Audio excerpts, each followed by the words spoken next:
Bueno, buenos días. En primer lugar, vamos a completar el ejercicio que habíamos dejado como sugerido la semana anterior, que era determinar el K equivalente si el motor hubiera estado sostenido de esta manera, ¿no es cierto? O sea, que a la ménsula que lo sostenía originalmente colocábamos debajo una viga simplemente apoyado que en sentido transversal. Lo primero que hay que definir es a qué modelo de vinculación de una masa con dos resortes de los que planteamos la semana pasada corresponde. Si al primero, donde el desplazamiento de la masa era el mismo que el desplazamiento de ambos resortes, o el segundo, donde la masa se desplazaba y los resortes no necesariamente se desplazaban lo mismo. Claramente este caso responde al primer esquema, porque fíjense, esa masa cuando se desplaza hace que el extremo de la ménsula se desplace el mismo valor y la sección media de la viga donde apoya también se desplaza el mismo valor. No hay que confundir lo que es la ubicación, digamos, geográfica de los elementos estructurales, porque acá estaría la masa sobre la ménsula y la ménsula sobre la viga, con su comportamiento cinemático. Lo que nosotros analizamos es el comportamiento cinemático. O sea que siendo este el esquema de cálculo, lo único que habría que, lo que hace falta ahora para terminar el ejercicio, calcular el K equivalente, es obtener el K de la viga simplemente apoyada, ¿no es cierto? O sea, que K que representaría el comportamiento elástico de esa viga. Para eso consideramos una viga simplemente apoyada con una fuerza en el medio, sabemos que el desplazamiento en correspondencia de la fuerza tiene esa expresión, entonces el K simplemente es la inversa del factor que multiplica F para obtener el delta. Bueno, con esa expresión vamos a la fórmula que habíamos planteado y nos da ese valor, 51 veces E por I sobre L cubo. Habría otra manera de vincular esa, esa masa o ese motor a la ménsula y sería colocando un resorte intermedio, es una vinculación elástica de la masa sobre el motor. Acá sí se nota que la masa se mueve y se mueve el resorte y la ménsula eventualmente también, pero no necesariamente son el mismo corrimiento. Para posibilitar comparaciones numéricas vamos a suponer que el K de ese resorte es un número que es igual al K que nos dio el esquema con el que representamos a la viga simplemente apoyada del modelo anterior. Como decíamos, es este el esquema representativo y allí tenemos el K equivalente aplicando la fórmula que ya vimos la semana pasada. Bueno, como comentarios generales vemos que en el esquema inicial nosotros con esa disposición incrementamos la constante de resorte del sistema 17 veces y consecuentemente la frecuencia natural, que es la raíz cuadrada, más de 4 veces. En cambio, en el segundo esquema modificamos muy poco la constante de resorte. El factor es 0,94 entre 2,82 y 3 que teníamos la semana pasada y prácticamente no se modifica la frecuencia natural. O sea, hay que tener en cuenta que cuando ponemos resortes así en paralelo con el esquema anterior, el modelo final, el K equivalente, tiende al valor del resorte más rígido. En cambio, con el segundo esquema, con los resortes en serie, el K equivalente se acerca más al más flexible. Esto todo es información para tener porque a veces uno cuando quiere hacer algo tiene que saber bien que lo que está construyendo representa lo que tiene en la cabeza, ¿no es cierto? O sea, tener clara cómo disponemos los elementos elásticos y qué consecuencias tiene en el esquema que lo representa.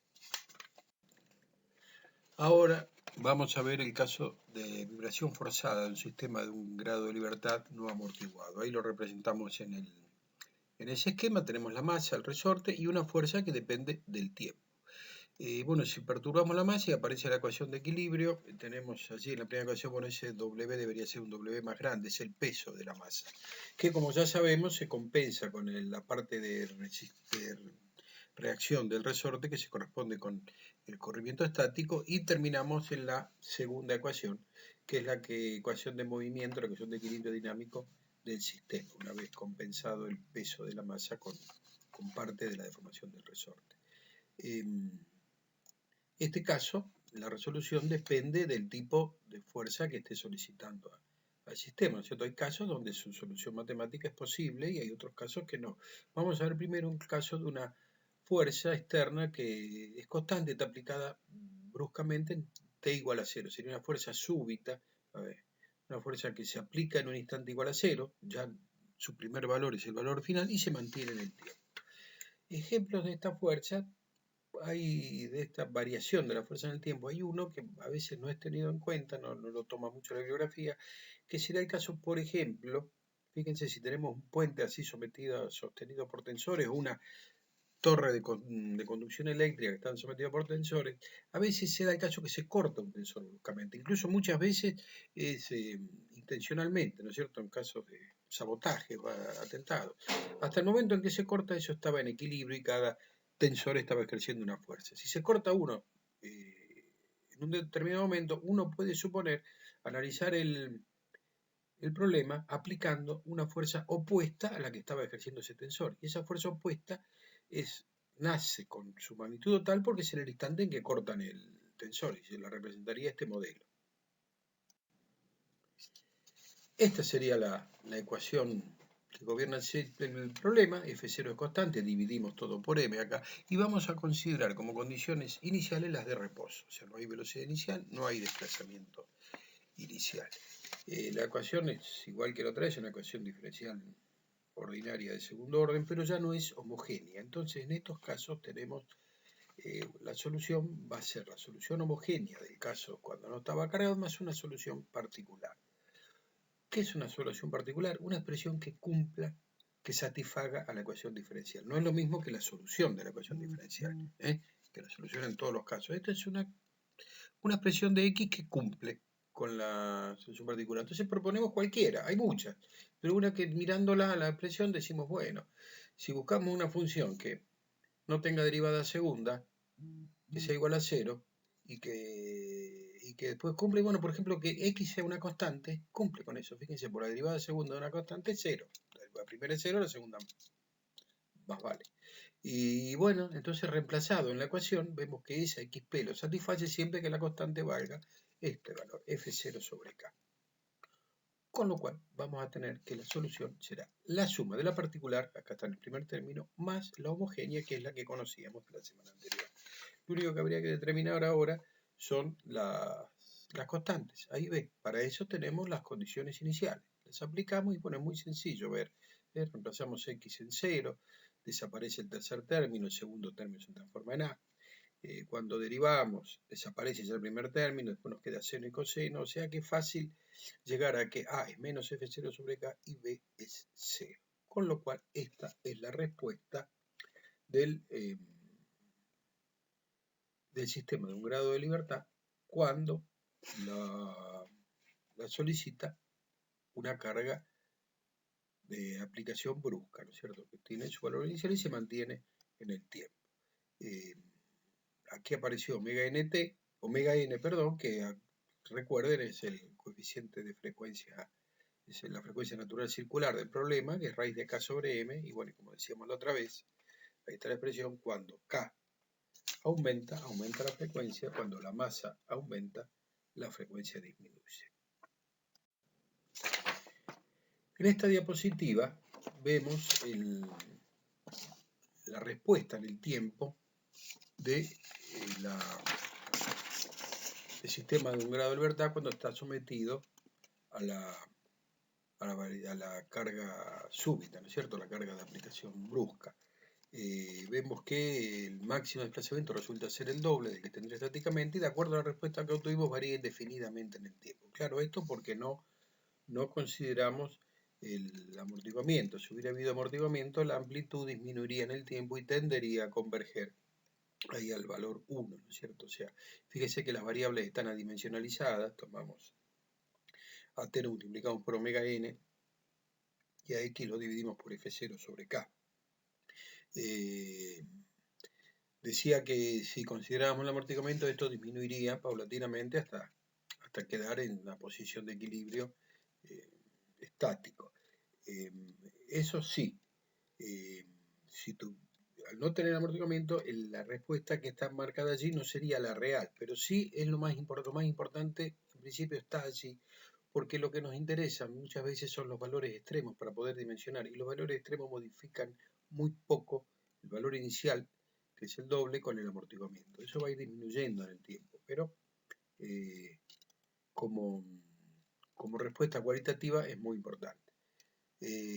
Otro ejemplo de este tipo de carga dice, pusimos acá remoción súbita de encofrado. Supónganse que habría una viga corta, no digo nada, está fraguando, y bueno, si es una viga corta es probable que por ahí tenga un puntal solo en el medio, ¿no es cierto? Bueno, por algún accidente, ¿no? Por alguna circunstancia no querida se quita ese puntal, lo patea, se lo lleva algo por delante, entonces la viga súbitamente está sometida a la acción de su propio peso. Ahí tendríamos una carga distribuida, uniforme, pero con aplicación súbita, instantánea, en T igual a 0 y permanecería en el tiempo. Sería otro ejemplo. Ya que tenemos este gráfico, resulta oportuno definir lo que es el coeficiente de amplificación. Y para definirlo nada mejor que la expresión. Es la relación entre la respuesta dinámica y la respuesta estática. Y esa relación la tomamos con valor absoluto, porque a nosotros nos interesan los valores extremos, independientemente del signo. El signo responde a veces a una convención. Si nosotros buscáramos un momento extremo, bueno, si es positivo o negativo dependerá de una convención preestablecida, pero el valor es lo que realmente nos interesa. Por eso aquí aparecen las barras de valor absoluto. El problema que vimos directamente, el coeficiente de amplificación, es 1 menos coseno de omega nt, porque sería la expresión anterior dividido el x estático, que es justamente f0 sobre k. O sea que ese gráfico que está allí encabezando la diapositiva es a su vez el gráfico del factor de amplificación. Este factor de amplificación muestra el peso, la ponderación, la influencia que tienen los efectos dinámicos con respecto a la respuesta que uno tendría si considera el problema desde el punto de vista solamente estático. Bueno, ahora supongamos que en un tiempo t igual a t1 esa fuerza F0 es removida. Así como bruscamente se aplicó, bruscamente removida. Entonces, ¿qué tendremos? Bueno, hasta T1, para T menores que T1, tenemos la respuesta que obtuvimos hace un ratito en la solución del problema de la diapositiva anterior. Ahora, ¿qué pasa para T mayor que T1? Bueno, va a estar vibrando, no va a haber ninguna fuerza aplicada. Pero ese es el caso más sencillo, el que vimos inicialmente, la vibración libre de un sistema de un grado de libertad. O sea que la respuesta va a ser esta, la que obtuvimos en principio. La denominamos como 2 y 1, digamos. Ahora, ¿cómo determinamos A y B? ¿Cómo se les ocurriría? Sería como siempre con las condiciones iniciales. ¿Y cuáles son las condiciones iniciales para esta xt, representada por la ecuación 2 en t igual a t1? Y bueno, son las condiciones que teníamos con la otra expresión que conocimos, o sea, en t igual a t1, según la ecuación 1, x1 tendrá esa expresión y la velocidad tendrá esa expresión también, ¿no es cierto? Derivamos y reemplazamos t1. Bueno, estos son los valores iniciales para que reemplazando en la ecuación 2 nos dan los valores de las constantes a y b. Luego, reemplazamos y tenemos, esta es la expresión general. Obsérvese que acá la variable, lo que varía es t, ¿no? T1 es una constante. Todo esto que está acá, coseno de omega nt menos t1, coseno de omega nt1 menos 1, que multiplica coseno de omega nt en el primer término dentro del corchete, todo eso es un número, es una constante.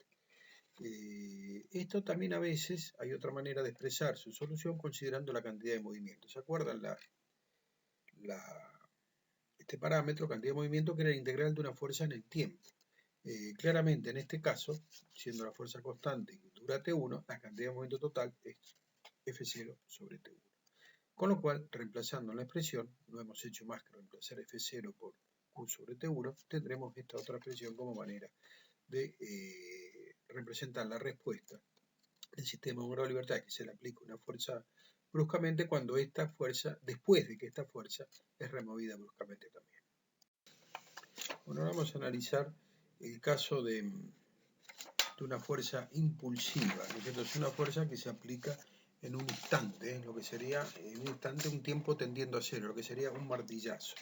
Esto está resuelto en el apunte, en el capítulo 2 del problema de vibraciones que está cargado en el Moodle, y está resuelto de tres maneras. Una manera muy elegante con la transformada de Laplace, donde practicaríamos ahí algo de matemáticas, y utilizando la función delta de Dirac, que para estas funciones es una función de distribución que para estas cargas impulsivas en tiempo igual a cero es ideal, digamos, ¿no es cierto? Otra manera es muy ingeniosa con la solución del sistema de grado de libertad, con una pequeña abstracción sale muy fácil. Y otra manera es la que vamos a hacer ahora, que aprovechando el resultado anterior, de la diapositiva anterior, considerando que mantenemos la cantidad de movimiento, de mantenemos constante, disminuimos el tiempo, el T1, a un tiempo muy, muy pequeño. Si el tiempo es pequeño, esa cantidad de movimiento se denomina impulso y se nota así, I sub 0, pero sigue siendo cantidad de movimiento. Lo que sí conceptualmente implica que la fuerza tendería a infinito. En ese caso, bueno, si nosotros en cualquiera de las dos expresiones que teníamos allí, ya la que está en función de la fuerza o la que está en función de la cantidad de movimiento, reemplazamos estos valores, nos van a quedar indeterminados. En un caso va a quedar infinito por 0, en otro caso va a quedar 0 sobre 0, pero bueno, hay que resolver esa indeterminación. De paso, por eso planteamos este camino, porque para repasar algo de matemática, ¿no es cierto? Y cómo se resuelve la indeterminación pasando el límite, aplicando la regla del L'Hopital, que es pasando el límite cuando T1 tiende a 0, que es la que nos causa el problema, y derivamos con respecto a T1, numerador y denominador. Al derivar nos queda esta expresión. Y cuando reemplazamos, o sea, porque esta expresión tiene que ser evaluada en T1 igual a 0, nos queda esta función, que esta es la respuesta de un sistema de un grado de libertad cuando uno le aplica una fuerza impulsiva, un martillazo. Se queda vibrando sinusoidalmente a su frecuencia natural. Esto es muy importante en medición de vibraciones. Ya van a ver, si Dios lo permite, si podemos hacer ensayos en el laboratorio, cómo frente a un sistema uno se le aplica un golpecito y queda vibrando. Cuando es un sistema de grado de libertad, queda vibrando a su frecuencia natural. En casos de sistemas más complejos de infinito grado de libertad, sigue siendo importante la aplicación de este principio. Claro que allí las características del martillazo depende de lo que se quiera medir. Cuando uno aplica un martillazo queda vibrando determinada frecuencia, queda vibrando en una combinación de frecuencias naturales. Según cuáles frecuencias nos interesa es dónde debemos aplicar el martillazo. Para eso debemos conocer algo de la estructura que estamos midiendo. Siempre cuando uno conoce el camino más corto. Es difícil que encuentre a alguien, aquel que no sabe lo que busca. Cuando tenemos esta expresión impulsiva tiene aplicación decía, en medición de vibraciones, pero también puede ser útil para resolver el caso de una fuerza general. Una fuerza que tiene una ley de variación extraña, digamos, ¿no es cierto? No responde a una expresión amigable, seno de algo por T o una fuerza constante. Esto es una expresión de lo más general. Entonces nosotros vemos allí que en un tiempo tau, la fuerza esa vale F de tau. Y en un pequeño intervalo de tiempo diferencial de tau, habrá aplicado un pequeño impulso o un impulso que vale F de tau diferencial tau. Ese impulso motivará en el sistema, en cualquier tiempo t posterior a tau, una respuesta elemental que viene en orden a la expresión que teníamos de la respuesta que resolvimos antes, reemplazando simplemente el I sub 0, el impulso, por F de tau diferencial tau. Eso nos da en un tiempo t. Después de tau, la parte de respuesta, la parte elemental de respuesta debido a ese impulso en el tiempo tau. Si nosotros queremos conocer la respuesta total en cualquier tiempo t, será la suma, que en este caso, como son elementales, es una integral, de todas las respuestas elementales para los impulsos en cada tau menor a t. Por eso integramos entre 0 y t. Esta es la integral de Duhamel, que resuelve el problema para cualquier tipo de carga. Bueno, depende del tipo de carga, en la solución de este problema se aplican las más variadas técnicas matemáticas y numéricas. Esto es muy importante en... Bueno, ahora vamos a ver el último caso de hoy, que es excitación por la base. Supongamos allí tenemos la masa, ahora para evitar la fuerza, el peso y el equilibrio con parte de la fuerza de resorte, directamente la ponemos horizontal con rueditas. Está vinculada con ese resorte a esta vinculación que suponemos tierra, ¿no es cierto? Ahora acá la solicitación sería que se mueve la vinculación, o sea, la tierra se mueve, sería equivalente al caso de un sismo. Cuando se mueve la tierra, la masa y el resorte representarían una construcción con sus elementos másicos y elásticos, y bueno, al moverse la vinculación, la tierra, la masa también por arrastre se mueve, pero la inercia hace que se siga moviendo. Entonces definiremos xg es el corrimiento de la vinculación. X es el desplazamiento de la masa respecto del vínculo, de la manera que la masa experimenta un corrimiento total que es la superposición de los dos corrimientos, el corrimiento de la vinculación y el corrimiento de la masa respecto del vínculo. Si planteamos la ecuación de equilibrio dinámico, tendremos que la fuerza en el resorte será igual por, según la ley de Newton, a masa por aceleración. O sea, la fuerza en el resorte depende obviamente del desplazamiento de la masa respecto del vínculo. Es eso lo que acusa, digamos, el resorte. Y bueno, en la masa por aceleración involucramos a todo el corrimiento de la masa. Si lo reemplazamos por sus dos componentes y luego reordenamos, nos queda esta expresión de segundo grado, que nos hace acordar al caso de vibración de un sistema de un grado de libertad no amortiguado con vibración forzada. O sea, si nosotros aplicamos una fuerza, así que llamamos fuerza efectiva de T, este caso, que representa este último esquema que planteamos aquí, servirá para resolver el caso con el que iniciamos la diapositiva, el caso de excitación por la base, siempre que esta fuerza sea igual a menos la masa por la aceleración de la vinculación, de la aceleración del movimiento de la vinculación. Esto es muy importante en diseño sísmico, ¿no es cierto? O sea, porque nosotros podemos modelar de esta manera la respuesta de una estructura si se produce un sismo. Por eso es importante tener, ustedes habrán escuchado muchas veces, los registros de sismo, los registros de los corrimientos y aceleraciones de distintos sismos, porque en una etapa de diseño nosotros podemos representar la carga que tiene sobre una estructura, la acción de un sismo que ya conocemos. Por ejemplo, si estamos construyendo o proyectando una estructura a construirse en San Juan, se podría plantear, bueno, ¿cómo respondería esta estructura si se repitiera en San Juan el sismo que hubo en 1974 o 1900, determinados sismos? Los sismos realmente tienen nombre, tienen fecha. Bueno, con esto terminaríamos la clase de hoy. Nos reencontraremos la semana que viene y cuídense, cuidémonos. Hasta la próxima.